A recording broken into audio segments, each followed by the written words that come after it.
సరే, ఈరోజు మనం జపాన్ నుంచి వస్తున్న ఒక చాలా సంక్లిష్టమైన, ఇంకా చెప్పాలంటే చాలా మానవత్వంతో కూడిన ఒక కథ గురించి తెలుసుకుందాం. ఈ కథ కుడోకుషి అనే ఒక జపనీస్ పదంతో మొదలవుతుంది. ఈ పదం వెనుక ఒక ఆధునిక విషాదం దాగి ఉంది. అసలు ఎంతమంది అనుకుంటున్నారు? ఈ ఒక్క సంవత్సరంలోనే సుమారు 68,000 మంది జపాన్లో ఈ విధంగా చనిపోతారని ఒక అంచనా. అంటే ఆలోచిస్తే దాదాపు ప్రతి 8 నిమిషాలకు ఒకరు ఒంటరిగా కన్నుమూస్తున్నారన్నమాట. ఇది నిజంగా షాకింగ్ కదా? సాధారణంగా ఇలాంటివి వృద్ధులకు మాత్రమే జరుగుతాయని మనం అనుకుంటాం కదా. కాని అసలు విషయమేంటంటే, ఈ ఒంటరి మరణాల్లో 2% కంటే ఎక్కువ మంది టీనేజర్లు, 20లలో 30లలో ఉన్నవాళ్లే. అంటే ఈ సమస్య అన్ని వయసుల వాళ్లని ప్రభావితం చేస్తోంది. ఇది కేవలం వృద్ధుల సమస్య కాదు, మొత్తం సమాజం ఎదుర్కొంటున్న ఒక పెద్ద సవాలు. అయితే ఇంత పెద్ద సంక్షోభానికి, ఈ నిశ్శబ్ద మహమ్మారికి అసలు మూలాలు ఎక్కడున్నాయి? కారణాలు ఏంటి? ఇక్కడ మనం చూస్తే 3 ప్రధాన కారణాలు కనిపిస్తున్నాయి. ఒకటి, జనాభాలో వస్తున్న మార్పులు. అంటే వృద్ధుల సంఖ్య పెరిగిపోవటం, ఒంటరిగా బతికేవాళ్లు ఎక్కువవటం. రెండోది, ఆర్థిక ఒత్తిళ్లు. కొన్ని దశాబ్దాలుగా ఆర్థికంగా దేశం స్తబ్దుగా ఉండటంతో చాలామంది తొందరగా రిటైరైపోయి ఒంటరిగా మిగిలిపోతున్నారు. ఇక మూడోది, సామాజిక మార్పులు. ఒకప్పుడు కలిసి ఉండే కుటుంబాలు, అంటే 3 తరాలు కలిసి ఉండే సంప్రదాయం ఇప్పుడు తగ్గిపోతోంది. ఇవన్నీ కలిసి ఈ పరిస్థితికి దారితీశాయి. సరే, ఈ విషాదం జరిగిన తర్వాత ఏం జరుగుతుంది? ఆ తర్వాత మిగిలిన పరిణామాలను ఎదుర్కొనే వాళ్ల కోణంలోంచి ఈ కథను చూద్దాం. కోడోకుషి జరిగిన తర్వాత ఒక ప్రత్యేకమైన బృందం రంగంలోకి దిగుతోంది. వాళ్లే మరణానంతర క్లీనర్లు. అవును, ఇదిప్పుడొక కొత్త వృత్తిగా మారింది. ఈ పనిచేసేవాళ్లకు జీవితంపై ఒక చాలా భిన్నమైన, ప్రత్యేకమైన దృక్పథం ఉంటుంది. ఉదాహరణకి టోరూ కోరెమురానే తీసుకుందాం. ఈయనొకప్పుడు బాగా సంపాదించే ఒక స్టాక్ బ్రోకర్. కాని అదంతా వదిలేసి క్లీనర్గా మారాడు. ఆయనేమంటాడంటే, చనిపోయిన వాళ్లే నాకు జీవితాన్ని ఎలా బతకాలో నేర్పించారు అని. మరణాన్ని ఇంత దగ్గరగా చూడటం ఆయన జీవితాన్నే మార్చేసిందన్నమాట. ఇంకొంతమందైతే మానసికంగా ఎంతో బాధపెట్టే ఈ పనిని సమాజానికి ఒక బలమైన సందేశమిచ్చేందుకు వాడుకుంటున్నారు. అలాంటి వాళ్లలో ఒకరే కళాకారిణి మియు కోజిమా. ఈమె చాలా వినూతనంగా ఆలోచించారు.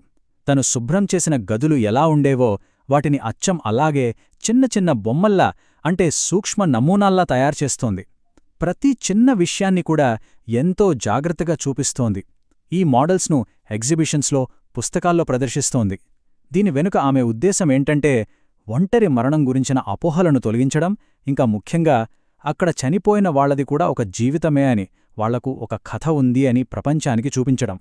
సరే, మరి ఈ సంక్షోభాన్ని ఎదుర్కోవడానికి సమాజం ఎలా స్పందిస్తోంది? ఇక్కడ కొన్ని ఆశ్చర్యపరిచే విషయాలున్నాయి. కొన్ని పరిష్కారాలు మనం అస్సలు ఊహించని విధంగా ఉన్నాయి. ఒకవైపు చూస్తే టెక్నాలజీ ముందుకొచ్చింది.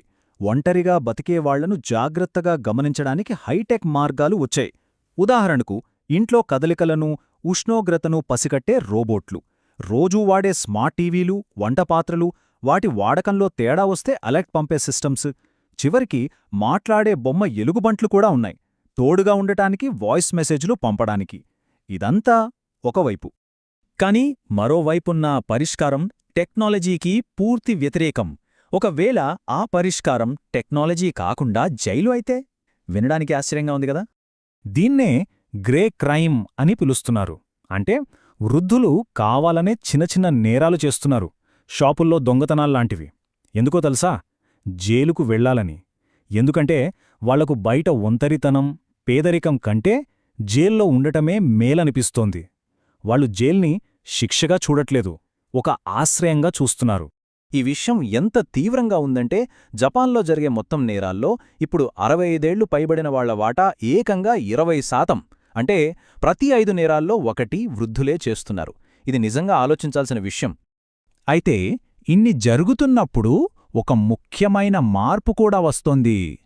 ఒంటరి మరణం గురించి సమాజంలో జరిగే చర్చ, దాన్ని చూసే దృక్పథం నెమ్మదిగా మారుతోంది. ఒకప్పుడు ఇలా ఒంటరిగా చనిపోవడాన్ని ఒక చెడు మరణంగా, ఒక పెద్ద అవమానంగా చూసేవాళ్లు. సమాజం విచ్ఛిన్నమవుతోందనడానికి ఇదొక సంకేతం అనుకునేవాళ్లు. కాని ఇప్పుడు ఆ క్లీనర్లు, కళాకారుల కథల వల్ల దృక్పథం మారుతోంది. ఇప్పుడిది నిర్వహించదగిన ఒక సంఘటనగా, సిద్ధంగా ఉండాల్సిన ఒక విషాదంగా, అందరూ కలిసి పరిష్కరించాల్సిన ఒక సామాజిక సమస్యగా చూస్తున్నారు.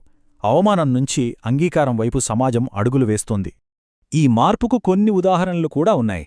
టోకివాడేరా అనే ఒక హౌసింగ్ ఎస్టేట్లో సున్నా ఏకాంత మరణం అనే ఒక క్యాంపెయిన్ నడుపుతున్నారు.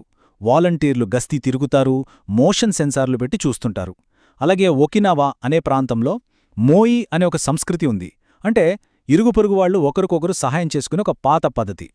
ఇలాంటివే అసలైన పరిష్కారాలనే నిపుణులంటున్నారు. సమాజంలో మనుషుల మధ్య బంధాలే ఈ సమస్యకు అసలైన మందు అని క్లియర్గా తెలుస్తుంది.